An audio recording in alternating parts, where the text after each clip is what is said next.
students, in this lecture we will learn about method of least square. So least square method ਦੇ ਵਿੱਚ ਅਸੀਂ ਇੱਕ trend line fit ਕਰਦੇ ਹਾਂ time series ਦੇ ਲਈ, ਜਿਹਦੇ ਵਿੱਚ ਕਿ ਦੋ ਕੰਡੀਸ਼ਨਸ ਅਸੀਂ ਇਹ ਟ੍ਰੈਂਡ ਲਾਈਨ ਨਾਲ ਸੈਟੀਸਫਾਈ ਕਰਦੇ ਹਾਂ.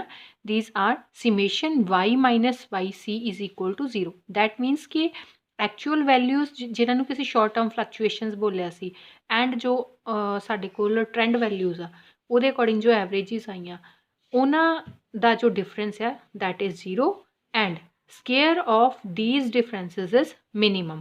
तो ये दो कंडीशनस ਅਸੀਂ ਸੈਟੀਸਫਾਈ ਕਰਦੇ ਹਾਂ, ਇਸ ਤਰ੍ਹਾਂ ਦੀ ਟ੍ਰੈਂਡ ਲਾਈਨ ਫਿਟ ਕਰਦੇ ਹਾਂ. ਔਰ ਇਹ ਟ੍ਰੈਂਡ ਲਾਈਨ ਕੀ ਹੈ? y is equals to a plus bx, ਜਿਹਦੇ ਵਿੱਚ ਕਿ a ਹੁੰਦੀ ਹੈ ਇੰਟਰਸੈਪਟ ਵੈਨ x ਇਜ਼ 0. ਦੇਖੋ ਜਦੋਂ ਇਹ 0 ਹੋਏਗਾ ਤੇ ਸਾਡੇ ਕੋਲ a ਬਚੇਗਾ intercept, b slope of the line. ਇਹ ਜਿਹੜੀ ਸਾਡੇ ਕੋਲ ਟ੍ਰੈਂਡ ਲਾਈਨ ਬਣੇਗੀ ਜਦੋਂ ਅਸੀਂ ਗ੍ਰਾਫ ਤੇ ਪ੍ਰੈਜ਼ੈਂਟ ਕਰਾਂਗੇ ਐਵਰੇਜਿਸ ਨੂੰ, ਤਾਂ एक्स ਜਿਹੜਾ ਆ ਉਹ ਟਾਈਮ ਦੇ ਅਕੋਰਡਿੰਗ ਸਾਡੇ ਕੋਲ ਜਿਹੜੀ ਸਲੋਪ ਬਣਦੀ ਹੈ ਟਾਈਮ ਦੇ ਨਾਲ ਜੋ ਵੀ ਡਾਟਾ ਅਸੀਂ ਇਹ ਟ੍ਰੈਂਡ ਲਾਈਨ ਬਣਾਵਾਂਗੇ ਤੇ ਉਸ ਤਰ੍ਹਾਂ ਉਸ ਤੋਂ ਇਹਦੀ ਸਲੋਪ ਬਣੇਗੀ. ਸੋ ਇੱਥੇ ਅਸੀਂ ਗ੍ਰਾਫ 'ਚ ਦੇਖ ਵੀ ਸਕਦੇ ਹਾਂ, ਜਿੱਦਾਂ ਸਪੋਜ਼ ਕਰੋ ਇਹ ਸਾਡੇ ਕੋਲ ਟ੍ਰੈਂਡ ਸ਼ੋ ਹੋ ਰਿਹਾ ਕਿ ਟਾਈਮ ਦੇ ਨਾਲ ਕੋਈ ਕਿਸੇ ਚੀਜ਼ ਦੀ ਜੋ ਪ੍ਰੋਡਕਸ਼ਨ ਹੈ ਜਾਂ ਡਿਮਾਂਡ ਆ ਵੇਰੀਏਬਲ ਜੋ ਕਿ ਟ੍ਰੈਂਡ ਸ਼ੋ ਕਰ ਰਿਹਾ, ਜਿੱਦਾਂ ਇੱਥੇ ਅਪਵਰਡ ਟ੍ਰੈਂਡ ਸ਼ੋ ਕਰ ਰਿਹਾ ਤੇ ਇਹ ਲਾਈਨ ਜਿਹੜੀ ਹੈ ਇਹਨੂੰ ਅਸੀਂ ਬੋਲਦੇ ਹਾਂ trend line. y is equal to a plus bx. ਹੁਣ ਇਹ ਇੰਟਰਸੈਪਟ ਹੈ. ਇੰਟਰਸੈਪਟ ਕੀ ਹੁੰਦੀ ਹੈ? ओरिजिन पॉइंट तो लैके उस पॉइंट तक का डिफरेंस जितों ये ट्रेंड लाइन शुरू होंगी है वाई एक्सिस नूं टच करती है, जिदा ओ तो लैके इत्थे तक का आ जिहड़ा डिफरेंस है दिस इज़ इंटरसैप्ट. हुण जिहड़ा स्लोप हैगी आ वो स्लोप की है कि इत्थे स्लोप कुछ होर आ, इहदे तो अगे उपर वधदी जा रही है. ये जो अलग अलग टाइम पीरियड्स के दौरान आ चेंज आ रहा, दिस चेंज ओवर दिस, इनू असी बोलते हैं स्लोप. ठीक है, जो चेंज आ रहा है वाई वेरीएबल एक्स वेरीएबल ਦੇ ਵਿੱਚ एक्स ਦੇ ਵਿੱਚ ਚੇਂਜ ਹੋਣਾ, वाई 'ਚ ਜੋ ਚੇਂਜ ਆ ਰਿਹਾ ਦਿਸ ਇਜ਼ बी ਸਲੋਪ. तो ए एंड बी ਅਸੀਂ ਫਾਈਂਡ ਕਰਨੇ ਹੁੰਦੇ. ਇਹ ਵਾਲੀ ਲਾਈਨ ਬਣਾਉਣ ਦੇ ਲਈ ਜੋ ਟਾਈਮ ਸੀਰੀਜ਼ ਦਾ ਡਾਟਾ ਗਿਵਨ ਆ ਉਹਦੇ ਤੋਂ ਆਹ ਵਾਲੀ ਲਾਈਨ ਬਣਾਉਣ ਦੇ ਲਈ ਸਾਨੂੰ ए ਐਂਡ बी ਚਾਹੀਦੇ ਆ, ਇੰਟਰਸੈਪਟ ਐਂਡ ਸਲੋਪ. ਇਹ ਦੋਨੋਂ ਫਾਈਂਡ ਕਰਨ ਦੇ ਲਈ ਸਾਡੇ ਕੋਲ ਦੋ ਤਰੀਕੇ ਆ. ਜਾਂ तो दो इक्वेशनस वाला असी ये मैथड यूज़ कर सकते हैं. हुण साडे कोल सपोज ईयरस दिता है 5 ईयर का या 10 ईयर का कोई डाटा दिता है सेल्स का या प्रोडक्शन का, उहदे विच जो ईयर हैगे उन्होंने असी एक्स मान लांगे, जो सेल्स आ या जो भी वेरीएबल दिता है उन्होंने असी वाई मान लांगे. हुण उहदे तो असी की चीज़ां कैलकुलेट करनियां, ये दो इक्वेशनस लर्न करनियां पैणगियां. समेशन वाई दैट मीनस कि सारे जिन्ने वेरीएबल्स दिते उन्होंने ऐड करके समेशन वाई आ गया. एन ਦਾ मतलब नंबर ऑफ जो भी ऑब्जरवेशनस है, नंबर ऑफ ईयर्स किन्ने दिते आ, ए असी फाइंड करनी आ, बी फाइंड करना, समेशन एक्स मतलब जिन्ने भी ईयर्स आ किन्ने ईयर्स आ उन्होंने असी टोटल कर लिया. Summation x y that means x into y years and variables को मल्टीप्लाई किया. ए ई summation x plus B summation x square, तो जो एक्सिस है ईयर्स है उन्होंने स्केयर. सो ये दोनों असी इक्वेशनस सॉल्व करके ए एंड बी फाइंड कर सकते हैं. तुसी किसी भी तरीके नाल इक्वेशन नूं सॉल्व कर सकते हो, चाहे सबस्टिट्यूशन मैथड यूज़ करो, चाहे elimination and substitution method use करो.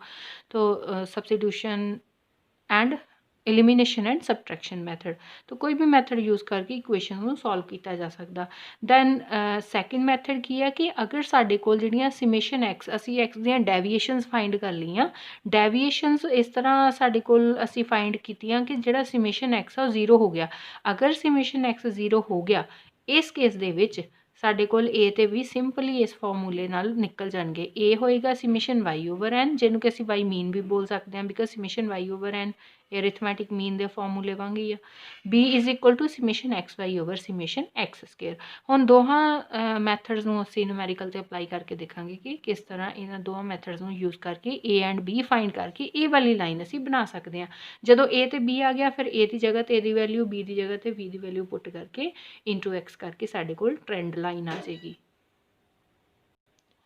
ये साडे कोल एक सीरीज़ दित्ती है जिहदे विच कि 2008 तो 13 तक का डाटा दिता है, नाल साडे कोल ये वेरीएबल बाई दिता है. सो ये वास्ते अगर असी इक्वेशनस वाला मैथड अप्लाई करिए तो वो हुण पहले असी देखांगे कि एक्स तो डेविएशनस लवांगे बिकॉज एज इट इज़ तो नहीं ईयर लिखांगे ये तो पहले एक्स बनावांगे एक्स बनाने के लिए की करांगे इहदियां डेविएशनस लवांगे हुण डेविएशन लैन दे लई वैसे अगर तो ऑड सीरीज़ होवे ना दैट मीनस कि नंबर ऑफ ईयर्स ऑड होण ते उहदे विच तां असीं एक सेंटर वाला ईयर लै लईदा जिहदे नाल कि एग्जैक्टली समिशन एक्स साडे कोल 0 आ जांदा अगर इत्थे क्लास इंटरवल जिहड़े जां ईयरली जिहड़ा डिफरेंस आ ਉਹ इक्वल होवे ਹੁਣ ਇੱਥੇ ਕਿਉਂਕਿ ਈਵਨ ਸੀਰੀਜ਼ ਆ ਤੇ ਫਿਰ ਇੱਥੇ ਸਾਡੇ ਕੋਲ ਸਮੇਸ਼ਨ x 0 ਨਹੀਂ ਬਣਨਾ ਅਸੀਂ ਵੈਸੇ ਕੋਈ ਇਹਦੇ ਵਿੱਚੋਂ ਵੈਲਿਊ ਲੈ ਲੈਂਦੇ ਹਾਂ ਜਿੱਦਾਂ ਸਪੋਜ਼ ਇੱਥੇ ਅਸੀਂ ਜਿਹੜਾ ਇਹਨਾਂ ਦੇ 2000 ਅਗਰ 10 ਲੈ ਲਈਏ एज्यूम करके मीन वो तो एक्स डेविएशंस फाइंड कर लिया तो 2008 माइनस 2010 -2 -1 0 1 2 एंड 3 अगर हुण इन्हां नूं समेशन एक्स करके देखिए तो साडे कोल आ गया इक्वल टू 3 बाकी इक्वेशन जदों हुण क्योंकि समेशन एक्स 0 नहीं आया तो इस करके सानू इक्वेशन जिहड़ियां दो लिखियां सी उस मैथड दे नाल ही लाइन फाइंड करनी पेगी तो वो लाइन फाइंड करन दे लई होर की रिक्वायरमेंट्स सीगियां समेशन वाई चाहिदा समेशन वाई साडे कोल हैगा इत्थे 162 इस तो इलावा एक्स स्केयर चाहिदा ते एक्स वाई चाहिदा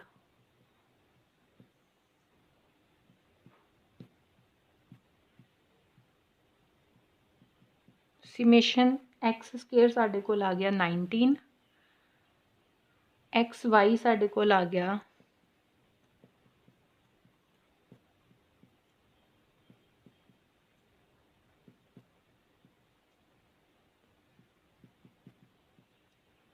177 ਹੁਣ ਇਹ ਸਾਰਾ ਡਾਟਾ ਜੋ ਹੈ ਅਸੀਂ ਕੁਐਸਚਨਸ ਦੇ ਵਿੱਚ ਪੁੱਟ ਕਰ ਦਾਂਗੇ NA plus B summation xy is equal to A summation x plus B summation x square ਇਹਨਾਂ ਦੇ ਵਿੱਚ ਡਾਟਾ ਪੁੱਟ ਕਰ ਦਾਂਗੇ summation y ਕਿੰਨਾ ਹੈ 162 is equal to n कितना है साढ़े को इत्थे 6 नंबर ऑफ ईयर्स कितना है 6 इंटू ए की असी वैल्यू फाइंड करनी है एज इट इज़ लिख लाँगे बी की वैल्यू असी फाइंड करनी है समेशन एक्स इंटू बी ये फर्स्ट इक्वेशन हो गई second equation summation x Y sorry इत्थे समेशन एक्स साढ़े को है 3b 177 is equal to A summation X 3a plus B summation x square B हैगा 6 बी फाइंड करना है समेशन एक्स स्केयर हैगा 19b हुण इन्हां दोवां इक्वेशनस नूं असीं अगर सॉल्व करके साडे कोल सपोज असीं ए नूं एलिमीनेट करना तो ए दा जिहड़ा कोफिशिएंट इक्वल करना पेगा इत्थे 3 है तो इत्थे 6 आ इत्थे भी 6 बनाउण दे लई सानूं इस इक्वेशन नूं की करना पेगा 2 दे नाल मल्टीप्लाई करना पेगा वो करन तो बाद साडे कोल आ गया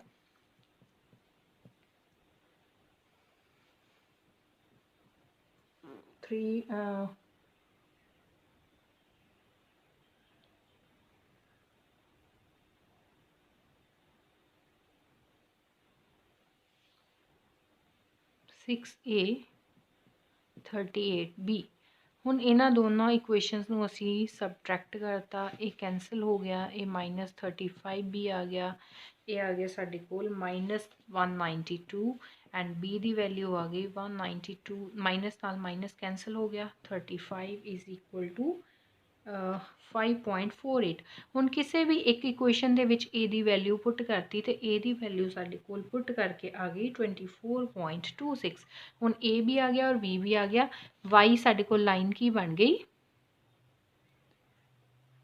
ए that is 24.26 plus b 5.48 into x ये साडे कोल आ गई ट्रेंड लाइन हुण इस लाइन दे विच असी किसी भी ईयर दे लई वैल्यू पुट करके अगे कोई भी ईयर दे लई वैल्यू इंटरपोलेट कर सकते हैं जिद्दां सपोज तुहानूं इस नमैरिकल च पुछया हुंदा कि फिट करके लाइन बेस्ट लाइन जिहड़ी ट्रेंड लाइन फिट करो ते नाल 2015 दे लई वैल्यू नूं इंटरपोलेट करो हुण वो वैल्यू 2015 की अगर असी प्रोडिक्ट करनी होवे तो असी कर सकते हैं दैट मीनस कि अगर एक्स इत्थे 2015 होवे असी जिहदे लई वैल्यू कढनी आ ते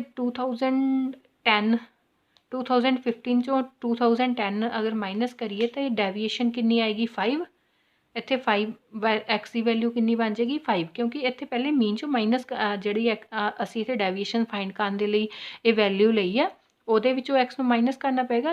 2015 ਲਈ ਵੈਲਿਊ ਫਾਈਂਡ ਕਰਨ ਲਈ ਤੁਸੀਂ ਕੀ ਕਰੋਗੇ 2015 ਮਾਈਨਸ 2010 5 ਆ ਗਿਆ, x 5 ਆ ਗਿਆ, ਇਹ ਵੈਲਿਊ ਨੂੰ ਇਹਦੇ ਵਿੱਚ ਪੁੱਟ ਕਰ ਦਿਓ 24.26 ਪਲੱਸ 5.48 ਇੰਟੂ 5, ਇਹ ਤੁਹਾਡੇ ਕੋਲ ਕਿਹਦੇ ਲਈ ਵੈਲਿਊ ਆ ਜਾਏਗੀ 2015 ਦੇ ਲਈ। ਇਹ ਸੋਲਵ ਕਰਕੇ ਸਾਡੇ ਕੋਲ 51.66 ਆਂਸਰ ਆ ਗਿਆ। So this is the value for 51.66 for 2015। ਹੁਣ ਇਸ ਐਗਜ਼ਾਮਪਲ ਦੇ ਵਿੱਚ ਸਾਡੇ ਕੋਲ 7 ਈਅਰਸ ਦਾ ਡਾਟਾ ਗਿਵਨ ਆ, ਦੈਟ ਮੀਨਸ ਕਿ ਨੰਬਰ ਆਫ ਈਅਰਸ ਔਡ ਆ। ਉਹਦੇ ਲਈ ਅਸੀਂ ਡੈਵੀਏਸ਼ਨਸ ਫਾਈਂਡ ਕਰਨ ਲਈ ਐਗਜ਼ੈਕਟਲੀ ਜਿਹੜਾ ਸੈਂਟਰ ਵਾਲਾ ਈਅਰ ਆ ਉਹਨੂੰ ਐਜ਼ਿਊਮ ਕਰ ਸਕਦੇ ਹਾਂ। ਸੋ ਇੱਥੇ ਅਗਰ ਹੁਣ ਮੈਂ ਡੈਵੀਏਸ਼ਨਸ ਫਾਈਂਡ ਕਰਾਂ ਤਾਂ ਸਾਡੇ ਕੋਲ ਆ ਜਾਣਗੇ 2009 minus 2012 minus 3 minus 2 minus 1 0 1 2 and 3। here you can see summation x is equal to 0। तो ਇੱਥੇ ਅਸੀਂ ਜਿਹੜਾ ਸੈਕਿੰਡ ਅਸੀਂ ਮੈਥਡ ਲਿਖਿਆ ਸੀਗਾ ਉਹਦੇ ਨਾਲ directly a and b find ਕਰ ਸਕਦੇ ਹਾਂ, ਬਟ ਉਹਦੇ ਵਾਸਤੇ ਵੀ ਸਾਨੂੰ summation x square summation xy and summation y ਚਾਹੀਦਾ ਆ। ਹੁਣ ਇਸ ਕੇਸ ਦੇ ਵਿੱਚ ਜਿਹੜਾ ਸਾਡੇ ਕੋਲ summation y ਆ ਉਹ ਹੈ ਸਾਡੇ ਕੋਲ 623।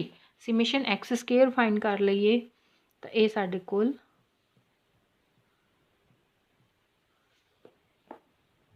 बन जाएगा 28। XY ਸਮੇਸ਼ਨ XY ਸਾਡੇ ਕੋਲ ਆ ਗਿਆ 56। ਹੁਣ ਅਸੀਂ ਡਾਇਰੈਕਟਲੀ ਇਹਨੂੰ ਫਾਰਮੂਲੇ ਦੇ ਵਿੱਚ ਵੈਲਿਊਜ਼ ਪੁੱਟ ਕਰਕੇ A ਐਂਡ B ਫਾਈਂਡ ਕਰ ਲਾਂਗੇ। ਤਾਂ ਇਹ ਸਾਡੇ ਕੋਲ ਕੀ ਸੀਗਾ ਸਮੇਸ਼ਨ Y ਓਵਰ N। तो summation y over n ये साढ़े को आ गया 623 over 7 that is 89। इसी तरह b का फॉर्मूला साढ़े को सी summation xy over summation x square। summation xy is 56, summation x square is 28 and this will be equal to 2। हुण साढ़े को ट्रेंड लाइन की आ गई a plus bx is equal to 89 plus 2x। this is the trend line। ਹੁਣ ਅਗਰ ਕੋਈ ਵੀ ਇਹਦੇ ਲਈ ਵੈਲਿਊ ਅਸੀਂ ਸਪੋਜ਼ ਅਸੀਂ ਫਾਈਂਡ ਕਰਨੀ ਹੋਵੇ ਤਾਂ ਕਰ ਸਕਦੇ ਹਾਂ। ਜਿੱਦਾਂ 2016 ਦੇ ਲਈ ਵੈਲਿਊ ਫਾਈਂਡ ਕਰਨੀ ਹੈ ਸਪੋਜ਼ 2016 ਦੇ ਲਈ ਤਾਂ ਵੈਲਿਊ ਕਿੱਦਾਂ ਆ ਜਾਏਗੀ 89 plus 2x ਕਿੰਨਾ ਆ ਜਾਏਗਾ 2016 minus 2012 4 89 plus 8 97। ये आंसर आ जाएगा। ਹੁਣ ਅਗਰ ਹਰੇਕ ਈਅਰ ਦੇ ਲਈ ਟ੍ਰੈਂਡ ਵੈਲਿਊ ਫਾਈਂਡ ਕਰਨੀ ਹੈ ਤੁਸੀਂ ਤਾਂ ਟ੍ਰੈਂਡ ਵੈਲਿਊ ਫਾਈਂਡ ਕਰਨ ਦੇ ਲਈ ਕੀ ਕਰੋਗੇ ਇਹ ਇਕੁਏਸ਼ਨ ਲਿਖੇ ਜਿਹੜੀ ਸਾਡੇ ਕੋਲ ਆਈ ਆ 89 plus 2x y is equal to 89 plus 2x। ਇਹਦੇ ਲਈ ਤੁਸੀਂ ਕੀ ਕਰੋਗੇ ਜੋ ਵੀ x ਦੀ ਵੈਲਿਊ ਆ ਉਹਨੂੰ ਇੱਥੇ ਪੁੱਟ ਕਰਕੇ ਇਹ ਵੈਲਿਊਜ਼ ਫਾਈਂਡ ਕਰ ਸਕਦੇ ਹੋ। ਜਿੱਦਾਂ ਇੱਥੇ ਅਸੀਂ 2009 ਦੇ ਲਈ ਅਗਰ ਵੈਲਿਊ ਫਾਈਂਡ ਕਰਨੀ ਹੈ trend value 89 plus 2 into x कितना है -3। ਹੁਣ ਇਹ ਵਾਲਾ ਨਹੀਂ ਲੈਣਾ ਕਿਉਂਕਿ ਜੋ ਅਸੀਂ ਇੱਥੇ ਡੈਵੀਏਸ਼ਨਸ ਲਈਆਂ ਉਹ ਪੁੱਟ ਕਰਨੀਆਂ -3। ਇਹ ਸਾਡੇ ਕੋਲ ਆਨਸਰ ਕਿੰਨਾ ਬਣ ਜਾਏਗਾ ਇਹਦਾ 89 - 6 83। ਇਸੇ ਤਰ੍ਹਾਂ ਹਰੇਕ ਈਅਰ ਦੇ ਲਈ ਅਸੀਂ ਇਹ ਇੱਥੇ ਫਿਰ ਨੈਕਸਟ ਟਾਈਮ x ਦੀ ਵੈਲਿਊ -2 ਪੁੱਟ ਹੋ ਜਾਏਗੀ ਫਿਰ 1 ਪੁੱਟ ਹੋ ਜਾਏਗੀ ਕਰਕੇ ਅਸੀਂ ਸਾਰੀਆਂ ਜਿਹੜੀਆਂ ਟ੍ਰੈਂਡ ਵੈਲਿਊਜ਼ ਆ ਉਹ ਫਾਈਂਡ ਕਰ ਸਕਦੇ ਹਾਂ। And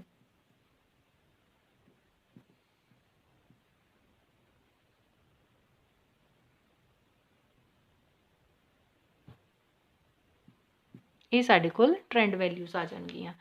so this is all about method of least square.